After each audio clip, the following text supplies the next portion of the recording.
नमस्कार दोस्तों, आज हम भारतीय शेयर बाजार में आई हालिया भारी गिरावट पर विस्तृत चर्चा करेंगे। यह गिरावट न केवल आज के दिन बल्कि पिछले कुछ दिनों से लगातार देखी जा रही है, जिससे निवेशकों में चिंता बढ़ रही है। इस वीडियो में हम विस्तार से समझेंगे 1. इस गिरावट के मुख्य कारण क्या है। 2. इसका भारतीय अर्थव्यवस्था और आम निवेशकों पर क्या प्रभाव पड़ेगा। 3. क्या यह खरीदारी का मौका है या हमें सतर्क रहना चाहिए। 4. आगे बाजार की दिशा क्या हो सकती है। तो चलिए बिना किसी देरी के इस महत्वपूर्ण विषय पर चर्चा शुरू करते हैं। भारतीय शेयर बाजार में हालिया गिरावट, एक विस्तृत विश्लेषण। 1. हाल की गिरावट के आंकड़े। 28 फरवरी 2025 को भारतीय शेयर बाजार में एक बड़ी गिरावट देखी गई। सेंसेक्स 1414.33 अंक या 1.90% गिरकर 73,198.10 पर बंद हुआ। निफ्टी 50 420.35 अंक या 1.87% गिरकर 22,124.70 पर आ गया। बैंक निफ्टी लगभग 3% लुढ़क गया। स्मॉल कैप और मिड कैप शेयरों में भी भारी बिकवाली देखी गई। पिछले कुछ दिनों में गिरावट का ट्रेंड। 27 फरवरी को भी बाजार में हल्की गिरावट देखी गई थी। 26 फरवरी को बाजार हल्की बढ़त के साथ बंद हुआ था, लेकिन उसमें भी उतार चढ़ाव बना रहा। 23 और 22 फरवरी को भी बाजार में गिरावट का ट्रेंड देखने को मिला था। 2. बाजार में गिरावट के प्रमुख कारण। वैश्विक आर्थिक कारक। भारतीय शेयर बाजार अक्सर वैश्विक घटनाओं से प्रभावित होता है। इस बार भी कुछ प्रमुख वैश्विक कारणों ने बाजार में गिरावट को बढ़ावा दिया। 1. अमेरिकी फेडरल रिजर्व का सख्त रुख। अमेरिकी फेडरल रिजर्व ने हाल ही में ब्याज दरों में कटौती रोक दी है। इससे वैश्विक निवेशकों का रुझान जोखिम भरे बाजारों से हटकर सुरक्षित संपत्तियों, जैसे गोल्ड और बॉन्ड, की ओर हो गया है। भारतीय बाजारों में भी विदेशी निवेशकों FII की बिकवाली तेज हो गई है। 2. अमेरिका और चीन के बीच व्यापार तनाव। अमेरिका ने चीन पर नए टैरिफ लगाने की घोषणा की है। इससे वैश्विक बाजार में अस्थिरता बढ़ गई है, जिसका असर भारत पर भी पड़ा है। 3. डॉलर की मजबूती और रुपये में गिरावट। डॉलर के मजबूत होने से भारतीय रुपया कमजोर हुआ है, जिससे विदेशी निवेशकों को घाटा हो रहा है और वे बिकवाली कर रहे हैं।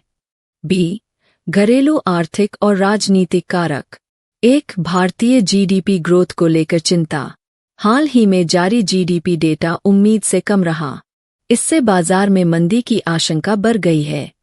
2. आगामी लोकसभा चुनाव 2025 की अनिश्चितता।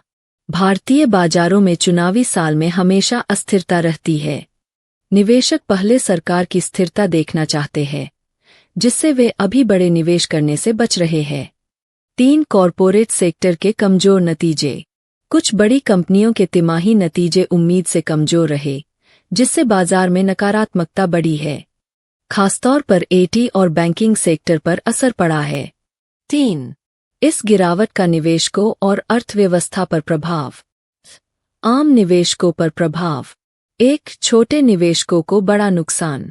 कई रिटेल निवेशकों की संपत्ति कुछ ही दिनों में लाखों करोड़ों घट गई। पिछले 5 दिनों में निवेशकों की कुल संपत्ति में 12 लाख रुपए करोड़ की गिरावट आई है। 2. म्यूचुअल फंड निवेशकों के लिए मुश्किल समय। SIP निवेशकों को भारी उतार चढ़ाव झेलना पड़ सकता है। लॉन्ग टर्म निवेशकों को घबराने की जरूरत नहीं है, लेकिन शॉर्ट टर्म ट्रेडर्स को सावधान रहना चाहिए। B. भारतीय अर्थव्यवस्था पर प्रभाव। 1. रुपये की कमजोरी से महंगाई बढ़ सकती है।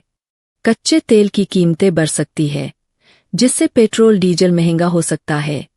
आयात महंगा होने से महंगाई दर बढ़ सकती है। 2. बैंकिंग सेक्टर पर दबाव। अगर बाजार में और गिरावट आती है, तो बैंकों के NPA बढ़ सकते हैं। इससे बैंकिंग सेक्टर पर असर पड़ेगा, जिससे लोन की दरें बढ़ सकती है। 4. क्या यह गिरावट खरीदारी का मौका है। गिरावट में खरीदारी के मौके। 1. कुछ अच्छे स्टॉक्स डिस्काउंट पर मिल रहे हैं। लॉन्ग टर्म निवेशकों के लिए यह अच्छा मौका हो सकता है। मजबूत कंपनियों में SIP जारी रखना सही रहेगा। 2. बड़े ब्रोकरेज हाउस के रुझान। जेफरीज ने कोफोर्ज को बाय रेटिंग दी और 10,100 रुपये का टारगेट दिया है।